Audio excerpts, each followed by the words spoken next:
Welcome to Luca and Miguel. Enjoy the video. You start by confirming the hardware matches. Find the 15-pin VGA trapezoid on both devices and check the cable for bent pins. Once done, power off or put devices to sleep to reduce electrical strain. This prevents damage and keeps connectors aligned. Make sure screws on the female ports are accessible because you will secure the connector. You want a firm, straight insertion. Line up the pins gently, don't force them, and prepare to hand tighten the thumb screws next. You now align the VGA plug with the port, taking care so each of the 15 pins matches its hole. This avoids bending. Push straight in until seated, then hand tighten the two screws, alternate sides to apply even pressure and prevent strain on the connector.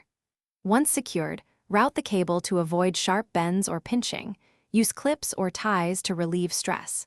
If connecting to a monitor arm or mount, make sure slack remains so movement won't tug at the port. You finish by powering on the monitor and computer, then select the VGA input on the monitor if it doesn't auto-switch.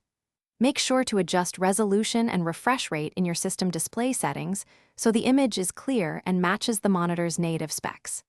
If you see no signal, power off and recheck pins and screws, ensure the monitor input is set to VGA, and swap cables if necessary. One key troubleshooting tip: bent pins are the most common failure.